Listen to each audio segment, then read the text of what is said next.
Welcome to the Uncivil Mentality Podcast. I'm Erik Vidal. And I'm Reilly Kilbride. Let's go. Let's go. You know, how would I have conducted myself in that situation? I could tell you this. I've been overseas. I've been in a war zone. And we don't just say time out. Yeah. And we don't just like stop the mission. I've been there. I've done that. I've continued on with the mission regardless of what happened, you know. And I did lose a great friend of mine.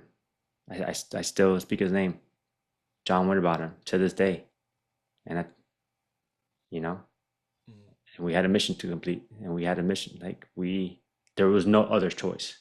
There was no alternative. It was war. We weren't given a choice. Sport. It was war. It wasn't sport. Correct. It was war. It wasn't sport. But that being said, we continued with the mission. And whatever I did to cope, and whether it was compartmentalize my emotions and set them aside, and I found refuge in exercise. I found therapy and empowerment and working out and going to the gym, you know. So going through that experience, that's my experience. That's what I assimilated to. That's what I'm speaking of, like continuing forward, you know.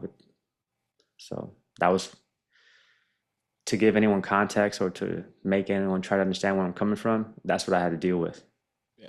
And that's my choice. And I dealt with it. I dealt with it the best I could.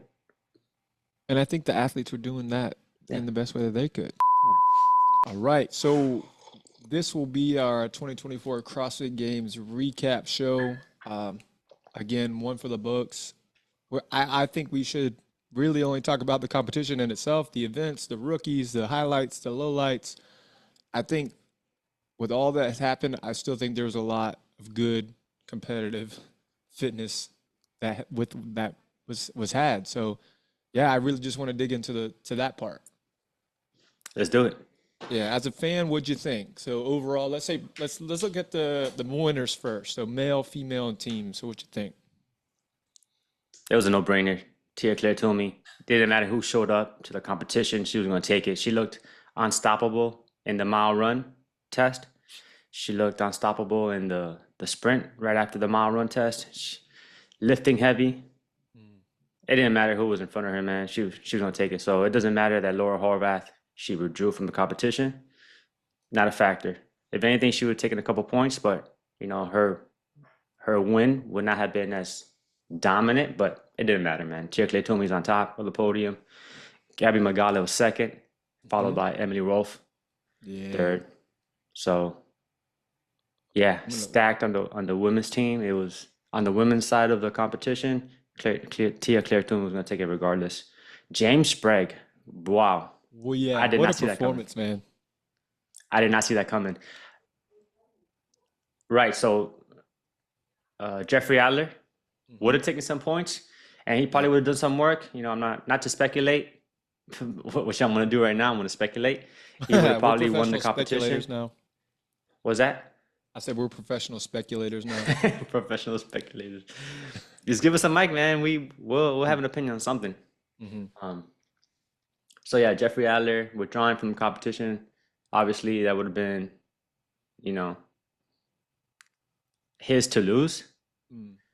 And then Lazar Dukic, rest in peace. You know, he would have taken some points away from, you know, the top 10. He was a top 5 competitor. But yeah, James Sprague. Wow. I didn't see that coming. Dallin Pepper came in second, followed by Brent Fikowski. And Brent Fikowski, wow, what a testament to that dude. To finally get on the podium, man, that was fun to watch as a CrossFit fan to see him finally get there. But he's been first before. Place in. He'd been third before. He's been on the podium. Yes. Okay, cool. So his second time podium. That's still pretty impressive for him. I mean, he had first place in his hands, brother. He had it. Yeah. That last event was just so iconic of a CrossFit methodology. CrossFit style. It was super CrossFit-y, which I knew going into might not have been his strength with the movements and everything. But the young gun just came through in that final event and just blew it all up. with Hatfield. Was it Yeah, heat it 3 or was. heat 2? Anyways, reckless abandonment. He did not care. He was, this is the last workout, last 2 workouts. I'm just gonna go and just give it, like, leave it on the floor, and he did, and it showed. And Brent Fikowski was just doing damage control by that point. I mean, I saw it. I was like, man, those Me too. thrusters. It was kind of hard to watch. It I think was. he's such an analytical type athlete that he knew what he had to do or who he had to beat going into these last 2 events, and he started to see the picture like being played out, and he said, "Oh God!" You could tell in his face. He saw it. He knew analytically like who he had to beat, and he just didn't do it, man. Yeah, That's that's why I that's call him the tough. professor. Yeah, yeah. His Yeah. coach was like in his ear before the last one. And I could see it. He's like, "Okay, you need to beat this guy, this guy, this guy," and he was like, "Okay." And then 3, 2, 1, go. It just he's playing with the shit. I And then remember on the Fikowski back in 2013, 2014. Remember when that thruster workout in the open came out in Mhm. a 4-minute window? You had to accomplish X amount of thrusters, X amount of chest to bar pull-ups. I think it was like 2 or 3 rounds of Mhm. like 10, and then the following 4-minute window was like 12, and then so on and so forth. Like it incrementally went up Mhm. as you progress with the 4-minute windows. And I vividly remember him doing really well, resting in between. Like he wasn't going Mhm. balls to the wall. He wasn't. Yeah. He was resting and methodically keeping his heart rate low. That way he could outlast, continue on to do the workout, do the 4-minute windows, and then as compared to like someone just going really fast, knocking out the workout, resting. Which like normal people did. I did that. I I did that. I went did that as crazy in the well. first 2 rounds Yeah, and then like ran out of time quickly. right. And as compared to gradually, Mhm. like keeping the pace, staying consistent, and then going into the later rounds or the 4-minute windows. Yeah. What'd you think So about the team side? there was some drama on the team side requesting the minute back, the 60 seconds that they so quote unquote sacrificed Oh, okay, okay. for the tribute, and then receiving that minute penalty, or it wasn't a minute penalty, it was receiving that minute back, that way they could place higher. Did they But give it back to him? I don't know. I don't know. Uh, Raw Iron came out on Yep. top. I really wanted CrossFit Mayhem to do work just because I'm a believer in the Mayhem like Yeah. programming, but they were fourth. But apparently that team was affiliated with Mayhem. Like Correct. Mayhem had like Torian, basically, yeah. yeah. Raw Iron slash Mayhem, Torian slash Mayhem, and then CrossFit Mayhem, obviously. I think at one point on the weekend it was just 3 teams, first, second, and third were all Mayhem affiliates. And I was like, Cor- it's correct. taking over, dude. Yeah. Taking over. It was good to see. I mean, you got some long time like OG CrossFitters on that The Raw on that Iron. Raw CrossFit team. Yeah. Uh, you got Con Porter, you've got James Newberry, and you've got Cara Sanders, who's been in it for a long time. So it was kind of like they finally got their time to shine because those guys and girls have been staples of the community for such a long time. So part of my heart felt happy for them to get that win. It was it was interesting. They did a lot of like earth. Did you see the earthworm? Like the The logs connected Earthworm by rope? was gnarly. Yeah, Yeah. crazy. I was surprised to see them come out on top, but because I thought Invictus would seriously wipe the floor with everyone. If I'm being And Peak 360. I thought Peak Peak 360 would do 360, work, wow. I think they got but third. they got third. Okay, let's for me. Let's circle back. I want to talk about the male. Obviously, the male division. I was super impressed with James Sprague as well. To see him kind of blossom and finally get the stage to do well was really cool because he's 21, 22 years old. Then you've got Dallin Pepper, who was a teens champion, won Team the teens Phenom. division. So that was really cool to see those next guys. You kind of see the writing on the wall of this next wave of young CrossFitters. Dallin, James, Jason Hopper, those guys are going to be here for a while. You can tell that they're here to stay and they mean business. Um, I I think the rookie of the year, you mentioned him earlier, Austin Hatfield. I don't know if he actually won rookie of the year, but I think he was. I mean, the dude, first 3 or 4 events, didn't have a great showing.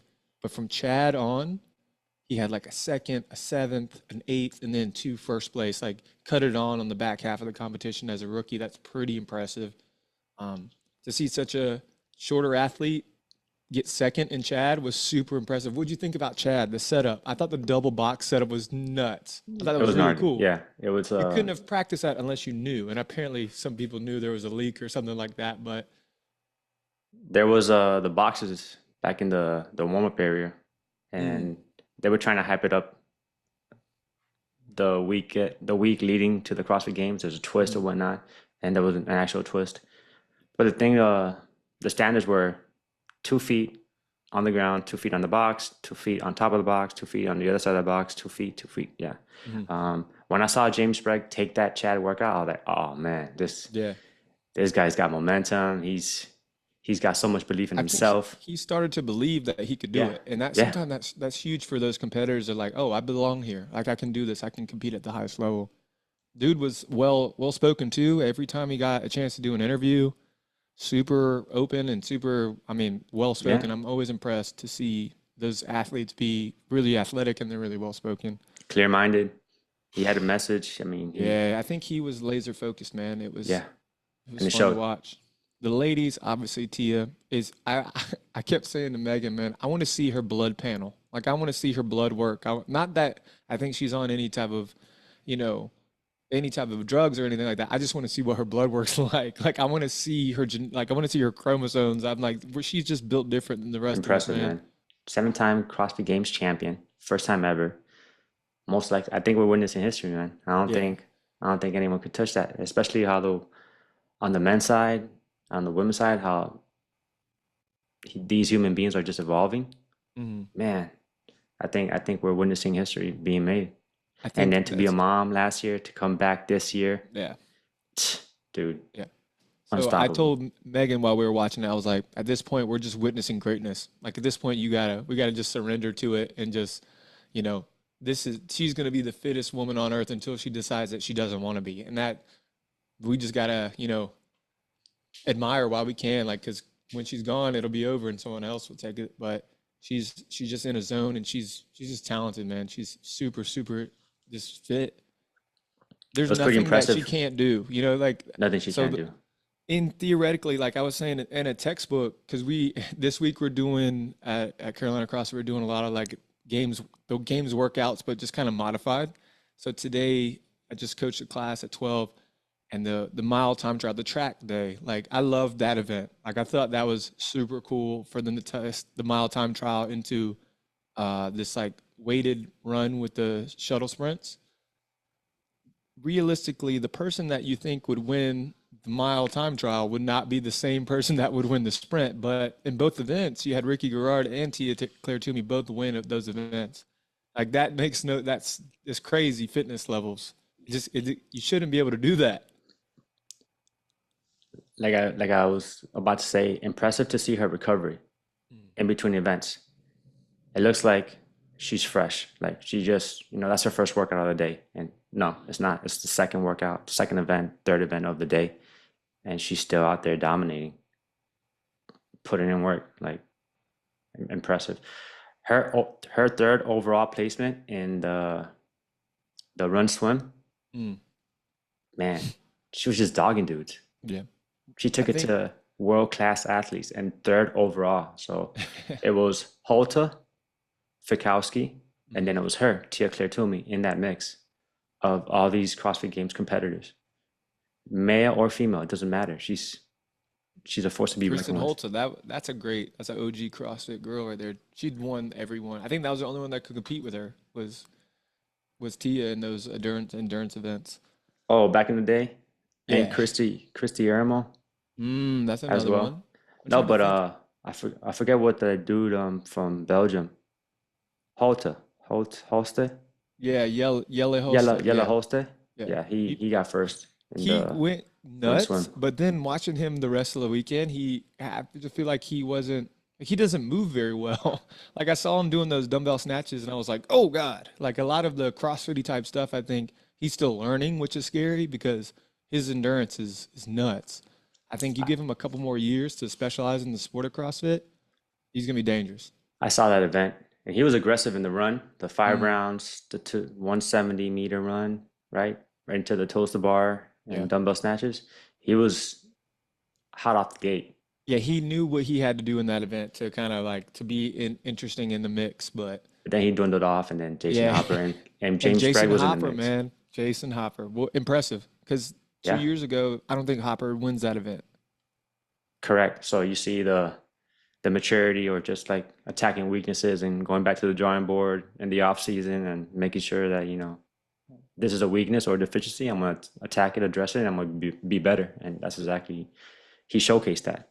What do you think your favorite event was of the weekend? Favorite event?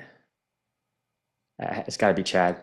Mm, I was like, man, this is a grueling, long, monotonous, yeah.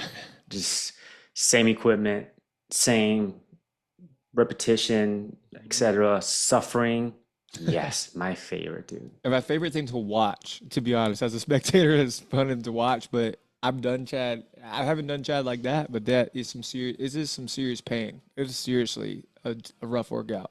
I can speak that I've done chat slick and it's Mm, still mhm. like grueling. And you just have to go to that place where like, all right, I'm serving a purpose. This is higher than myself, and just keep in mind that I'm living, I'm able to Mhm. do this, and so I'm gonna do it. It was fun to see the first 20 reps and how similar they look to the last 20 reps. Like they learned it's like the computer part of your brain that is like CrossFitters is that they figure something out and then they can do it pretty quickly. You could see especially a Hatfield, you could see he kind of figured out what worked best for him. He kind of did that like step up and then hop down, step up, and then Mhm. kind of that Yeah, shuffle down. You give us an opportunity to figure something out, we're gonna find the most efficient way to do it, even if very quickly. That was a very interesting. I didn't know that that was going to be the setup, and I thought it was way cooler than I thought. I thought they'd have boxes lined out, like maybe every 250 you advance, but the double step up, I will yeah, tip my cap to Dave Castro on that. If he had anything to do with that, that was cool to watch. yeah. So the double step up is taxing, Mm, and just on the descent, like you get to kind of like recuperate and recover, and then you gotta bounce or spring right back into the yeah. box, the box step up. So Hatfield seeing how he would stutter step down and just let gravity do most of the work on the way down, like, yeah, I think I'll, be efficient, and I probably would have done something similar to that. I saw James Sprague, like a resurgence of energy when the announcers were saying Hatfield this, Hatfield XYZ, Mm. and then you could see James Sprague, he was out for blood. And then, The only thing that could have made that event a little bit better, and I'm being nitpicky here, is just letting if we could know wherever everyone was, like rep wise, because of course, I was watching it for like 20 minutes. I was like, where are yeah, they? How many have they done? But of to course, finish that workout in 43 minutes, I think yeah. that was the finish around 43, 45. That is insane. That is so crazy. So Chad, favorite event thus far, the mile run, that test to see where everyone was at, that was pretty cool as well. A sub 5 mile by Ricky is nuts. And yeah, the announcers were like, "Oh, he can't hold his pace." I was like, oh, "I don't think you know this man." Yeah, he's different. How about did you see the female competitor Alexis Raptis do Yeah, three she laps? heard the bell Oh my and she thought it God. was like she was finishing, but it's just like for one more lap. I mean, in that instance, I can't speak for her, but sometimes I just don't want to think. I just like I need Mm, you to count. I need you to say the rep count loud yeah. for me to hear so I can know where I'm at, because I know if I have to do 10, I just need to get to 10. Hmm. And so, man, but for her to stop running and then to pick up to start And running hold again. off Brooke Wells, who was Yeah, a collegiate track athlete. That is impressive. She correct. went full panic mode for 400 meters, which is, Exactly. Exactly. She was like, "Oh, I can't. but she I could have easily crumbled in that moment. That's what I loved about it is that she could have like freaked out, let Brooke pass her, and just kind of tuck her tail. But she was like, mm-mm. She held it. Like that was impressive to me mentally. I guarantee you, next year they'll have like a sign for her. Like they will have a one, a two, a three. And speaking about mindset and mentality and to see how people react under pressure, this whole event, this whole CrossFit Games, people showed you who they are. Mm, You saw who some people were, how and in what direction they went, and yeah. what decisions they made, and how they acted in times of adversity. Mhm. And I agree with some people, and I don't agree with other people, how they reacted or how they, decisions they made or the things they said. Um, Yeah. It, so that'll always, people will show you who they are when adversity hits, for sure. I agree with that. Um, I thought the probably the most entertaining for me was the bike sprint burpee. Super simple, not super. I saw it there. They announced the workout, and I was like, to be honest, this looks pretty boring. Like you could do this at an affiliate, you could do this anywhere. But then I was like, oh, they're gonna absolutely send it on mhm. this. It is gonna be 120% effort. After the first heat, I was like, oh, this is my favorite one. Super simple. You don't have to be talented to ride the bike fast. You don't have to be talented to do burpees fast. I mean, you do, but at that point, everyone just went reckless abandon, and that's very rare that you see that. And it was close. A lot of those came down to a couple milliseconds, and it even came to like stepping with that chip timer with the right leg. Like that gamesmanship in that one was super impressive. We did that. So Monday at our gym, we did that workout yesterday. We have a Ah, little like ballistic block. so wrecked. Yo, it they made it look way too easy. I finished around like 4:22, like which was a minute slower than them at the games, but I thought I was trying my best, man. I thought I was going fast, but I was not. That the the height of that ballistic block or the thing that they use is just enough to make you think about every jump. You when you do a burpee over the bar, you kind of know exactly how you have to jump, but that changes your jump each time, which changes your landing. It was impressive, man. I was blown away after I did the workout, and then watching them do that it was insane. The clean ladder, Mm. I mean, the fact that they were doing power cleans through, I mean, Austin Hatfield did power cleans throughout the pretty much the entire one. he almost had it, bro. Yeah, he got a little Almost. greedy at the end, man. He almost had it. Justin Medeiros got in there, the champ, two-time champs, letting everyone know that he's here. Yeah. Yeah, I would. that's pretty So cool. in the men's division, do you think Medeiros is disappointed? Do you think Gerard's disappointed? Do you think there's guys that think like I could have won the games and I didn't? I think I was looking at the leaderboard and there was like five, six, seven. It was like Ricky, Medeiros, and Roman. Like those guys, if Yeah, those were probably top picks for most those were the most top people. picks. I think Yeah, and morning chalk up, barbell spin. hmm They were saying Roman, hmm Jeffrey I thought it was Adler. going to be a layup for Roman this year after what he did last year. But I Yeah, mean, like I said, there's a Medeiros. lot of factors with this CrossFit Games that I think kind of puts it in its own category. But yeah, I'm from a nowhere competition near. standpoint, I'm nowhere near where the a CrossFit Games athlete. mm, I can imagine what those guys were going through and yeah, and what headspace they were. he was fired up, man. You could tell him he was emotional. There was a couple guys and girls and teams that you could tell visibly like there's a lot for him. Yeah. I mean, there was that one clip of Madero's just like full tears like before, and Guy, like a lot of those guys, man. It was interesting. It's hard.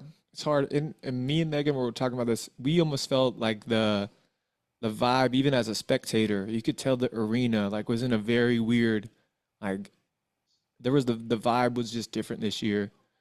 We had friends go to the CrossFit Games that came back on Monday, and they were talking about it felt like an emotional roller coaster because every event, every heat of every event, like paid homage to Lazar in some way. So it was like they were really sad, and then they get really happy with the competition and the event, and like everyone gets excited. But then every new event would get sad, and they get happy, sad, and get happy. And this roller coaster was like by the time that they got home, they were just emotionally just exhausted. Well, that's what I try to convey when we initially did the episode of the CrossFit Games. Hmm. That it serves no purpose to stay stagnant, and Hmm. through exercise and it's therapeutic and there's healing and movement and you just saw on display what I was trying to convey and say into words. I mean, you just saw it for yourself. Hmm. For those brief moments, the athletes focused at the task at hand. There was a job to do, and they did the job. They did the Hmm. task. Um, And that's all I was trying to say. That's all I was like trying to put out there. There is nothing in stagnation, right? Movement forward. That's where the healing process like happens, takes place. I'm aware of this. I don't think I said it in those appropriate words, but you just saw for yourself what I was trying to convey. So Mm. yeah, I whether it think, was right or wrong, the CrossFit Games continue. That's yeah. the position that CrossFit HQ took, and they went forward and they did the best they could with what they had at hand. So from what I understand, they had meetings with the athletes, they had meetings with representatives of different divisions, and then they put out a survey. And the survey, over like 80% of the survey said to continue. So they had multiple opportunities for the athletes to say how they felt or to withdraw or anything like that. So everyone that was there voted to be there or chose to be there to compete. So it was it's tough because I don't think that the athletes have another platform to perform like that as well. So they're kind of getting pulled both ways of like, I want to honor Lazar, but I also won't have a platform to display my fitness or even display my ability to be marketable or anything like that. So the athletes, I think, just were in a tough spot because they're getting pulled both directions. They're an asshole if they compete, and they're selfish if they don't, or like they were caught in the middle, and it's tough, man. Yeah, it was 78%. Yeah, Uh, 78% said yeah, yes. I So don't want you to get fact checked or whatnot. So, I mean, 78. yeah, it was 78% of the athletes. I'm not sure in what the numbers were to come out to that conclusion, but that's what was put out there according to CrossFit.com. I haven't seen anything on their platform, They've been uh, quiet, on, which is on their also website. very weird. I haven't seen anything, no stories. Yeah. Uh, yeah, man, what an eerie, like dark, just to be Yeah. left in the dark, right? There's no answers. True. There's no one, like, nothing. There's no transparency, Yeah. right? To the public, to the Do you think affiliates. that they're Oh, trying being to a, get their shit have, straight before have you they received any release news anything? from CrossFit as an Uh-uh. affiliate owner? No, no emails, no nothing, no insight. No, not from me, not to me yet. So maybe they're trying to get everything straight before they present it. Would you rather, like, Which there's is two fair. options here. Do you want it to be all well organized and their Hmm. T's be crossed and their I's be dotted, or they Yeah, just they kind of vomit information out and yeah. like don't plan well? No, you're right. No, that's fair. That's a fair analysis. We're gonna have something concrete, and then we're gonna put it out. We're not just Yeah, gonna like, it's I understand that we live in a world and we're part of it. We're right here doing the same thing, but if you have like you don't have if you don't have skin in the game, it's easy to just tell what they should have done. Like again, I get outraged at the internet of what people will put out there or say, or the internet fingers are very deadly. But it's complex problems require complex solutions, and I don't know. I don't I don't know what they do, man. As an affiliate owner, should I be mad at CrossFit? I don't know. As an affiliate owner, should I, hold them accountable by unaffiliating? Like it's things like that. Like, should I be mad? I don't know. Or am I an asshole because I'm gonna pay my affiliate fee this year? Like, are people gonna be I like, don't know. wow, you support CrossFit. I'm mad at you. So it's such this weird dynamic now of like if it's almost like got political all of a sudden because now if Well, you support CrossFit, you're with them, and if you unaffiliate, you're for the athletes or you're for Lazar if you disaffiliate or the internet is just getting wild, my guy. I remember when CrossFit was so simple. Mm, We had there were simpler times. We hmm. show up to an affiliate, write your name on the board. There was a chalkboard, write your name, whether it's RX or scaled, and then you do the workout. You put your time on the board. You put how many rounds you did, That was whatever. it. And yeah, at the end of the day, there was a picture taken, and you saw where everyone was at. We were competing against each other. We were competing against yourself. You know, that's what I loved. I love the like. I just want to be better than yesterday. I Mm, love that. Forging elite fitness. Forging elite fitness. It wasn't pandering elite fitness. It wasn't like, I mean, yeah. it could be for anyone, it's not for everyone type of thing, you know. Yeah. You're more than welcome to see for yourself. You know, back then I was like, man, this is too good to be true. What's the deal with CrossFit? This is Mm. so good. Like, what's the dark secret? Like, there's something Yeah. wrong with it. And what I was told is like the negligence behind it. Back then, anyone with a pulse could become a CrossFit level one coach. Well, yeah, still that Anyone way, can to be open up an honest. affiliate. Yeah. My bad, I didn't mean to cut you off. What'd you say? No, I said pretty much still the same way, bud. Oh, okay. Like, No, well, I'm yeah, talking about like pretty. back in the day before it got accredited by ANSI, and then you had to take a Yeah. test, and then they had to prove like results, but that came on later. Uh, yeah, so I was like, what's the thing with CrossFit? Well, you take a layman, you start doing these Olympic lifting movements at a high rate of speed and with heavy weight, you could get hurt. I was like, oh, okay, that makes sense. That's where it's at. But other than that, I mean, I love CrossFit. I love the methodology. I love the functional fitness aspect. I love to be associated with it. I'm a CrossFitter. Mm. That's what I was. That's how that's my training methodology. I believe in it. Constantly varied functional movements executed at high intensity. So beautiful. Yeah, when it Increased is work simple. capacity across broad time and modal domains. Beautiful. So elegant. Mm. So So Megan and I, obviously, we should have just brought her on too. She could have talked. But it seems like we have this like two-headed monster of CrossFit now. We have CrossFit, the company, and then CrossFit for the CrossFit Games. You have these two kind of divergent roads. Because as an affiliate owner, I've got nothing to do with what they do in Fort Worth. Like that doesn't represent what I'm doing in my affiliate. And that's kind of the beauty of the CrossFit like business model as well, is that we're all different but all on the same team as well. But it just seems like the eyes get on the CrossFit Games so much is that feels like the where people see it the most, and kind of it's on ESPN and people see that, and now that we're going to get this black eye with what has happened, we are not the CrossFit Games. Carolina CrossFit is not the CrossFit Games. We don't have any CrossFit Games athletes. We deal with everyday people. So I'm just it's we're being kind of held captured by that idea as well. My question to you, Eric, is going forward, what do you think, what would make people that are on the other side of the fence currently come back and be like, it's okay? Like what safety protocols? Because I sent you something this morning about how do we make the CrossFit Games more professional or more organized, or like what is it going to take for people to get back on the games train? up until this weekend, it was a legitimate test of fitness Mm. to showcase the fittest athletes in the world and to crown the fittest man and woman and team in the world. It was legit. Patrick Vellner spoke about how this is sport.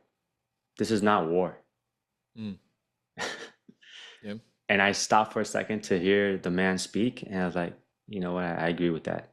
This is not war. This is a sport, and so there has to be safety protocols implemented to safeguard and ensure the safety of the athletes, because ultimately they're athletes, they're not soldiers. But the way it was treated as to find some event and where it could be debilitating or it could push your limits to the extreme, yeah, that's what it's supposed to do. Damn, is it worth it? Mm. And in years past, how they had safety protocols implemented, like you could see, like, this is what Mhm. we got you, like we'll take care of you if something does happen. For Don Fall to say, oh, we're going to cut corners and we're going to take away money from the CrossFit Games, we want to implement into other like projects. Like he said that.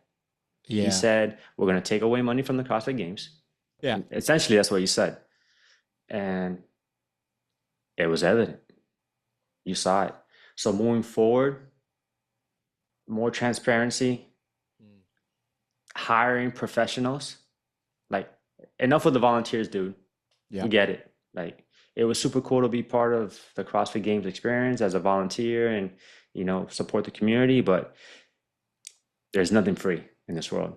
Mhm. So there's a give and take. So you just prove to the world when you try to cut a corner or you try to, you know, save something here, you give away something on the other side. So, and I then at think, what cost? yeah. Is the CrossFit Games profitable now? Are they overspending money in the CrossFit Games for this small demographic or the population of the CrossFit community? To go from 100,000 plus athletes in the CrossFit Open to 40 men, women, 40 teams, Mm. you know, that's a small percentage of the community to like highlight. I've I've just noticed in the last couple years they added quarterfinals in there, and to do quarterfinals is another $50. I mean, I'm just thinking about the costs that they've increased or added, and they're cutting money out of that budget as well. So they're putting more money in the bucket, but they're taking it and putting it somewhere else, which is kind of interesting if you think about it. For me going forward, safety or any protocols that would make me feel better, some type of, and I don't know what there are currently. So until I know the safety protocols, I'm just gonna say what I think, and they may be already there. But you need a like a physical before, like you need a full on doctor's check beforehand to catch maybe any pre existing conditions. When you get when you play for the New York Yankees, before you can play, they do a doctor physical. Like you have to get cleared by the doctor to say, hey, he can play. Even if you're healthy, even if you're Aaron Judge or the best player in the Yankees right now, you have to, before you get traded or before you sign, doctor's visit, clear him to play. Cool. Second, I think that there's got to be some type of, I mean, if you're going to, it's hard to say that, like you said, when we talked about this the first time, they're the fittest people on earth. So maybe some type of heart rate monitoring, some type of device that we know where they're sitting heart rate wise, or some type of metrics, or I don't know if that would have solved what had currently happened, but going forward, and then the professionalism of all staff included. So I don't know. We do not know the details of how many first responder medical personnel were on like boots on ground. We don't know that. But from a first responder brain, it looked like there wasn't enough boots on the ground. Those need to be trained professionals. They don't need to be volunteers. They don't. I don't. Like I said, I don't know who's working for them now, but those people in that situation, if you're a professional, you're not losing focus in that moment. You know, um, and that's like a volunteer is going to look over at Tia Claire Toomey, find like passing the or crossing the finish line and lose that split second is what cost the biggest decision. But look, I try not to do my best to not Monday morning quarterback this thing, and it's tough because You're not. No. I vividly remember on Dave Castro's story, he was filming Tia Claire Toomey as she was crossing the finish line, and at minute 38, Lazar was drowning. mm, So, man, I think it was even weird. So the people that we had that went and came back, they completely finished the event before they even started a search. That's another drop in the negligent bucket, if you ask me. Just having any water rescue experience, that you've got no chance. Like it's a recovery. So from the 43-minute to the finish, or was it 30, 43? 38, Yeah, 38 to 38-minute now marker. when they finish 55, 56, maybe an hour. Man, Yeah, that's 20 minutes of, and I don't think they'd mind me sharing this, but they're on that right side of that bank or that kind of where all the spectators were. And she said that Justin Medeiros' family were standing there and they were screaming. They were like, someone's in the water, someone with that, like visibly and audibly yelling out, hey, something's going on. And there just wasn't any connection between what they saw and what was actually happening.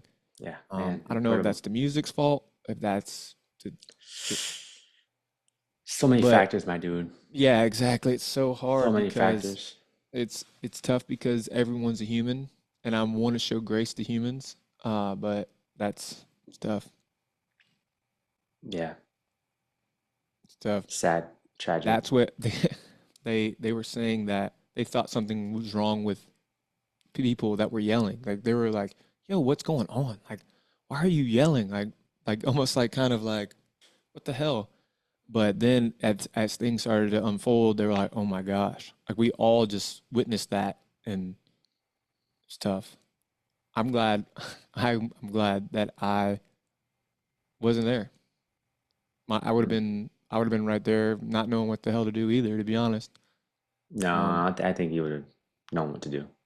yeah, I know what to do, but I mean, I would just would have been would I have just been standing there, or I mean, am I the guy that jumps in the water? I mean, I don't. Most likely. I hope that I would, but Or run to the finish line, the announcer, the DJ booth, someone, the commentator, to believe who's got that, the microphone. yeah, Yeah, that a former Navy SEAL instructor, like taught Hell Week, yeah, Buds, all that buds. stuff, that he didn't have a. When you have a swim event, the worst case scenario is someone drowns. Like that's the worst case scenario.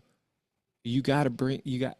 I'm understanding that You got to build a plan around that. Like that's got to be on the front of your mind when that's an opportunity or that's a possibility of happening. So yeah, man, I just don't know what happens next. I think it's got to be.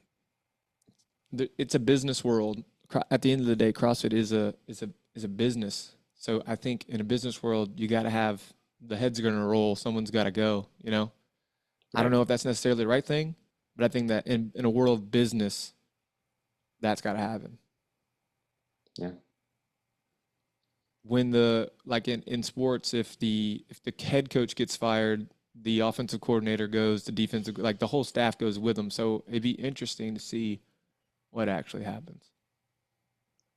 On that note, like I just going back to the games as a whole, I thought it was I thought it was fun. I thought it was entertaining. I thought the programming was good. I thought, a lot of the events were fun to watch and just from a logistic standpoint, from a spectator, it was fun, but you could tell there was a giant elephant in the room the entire time.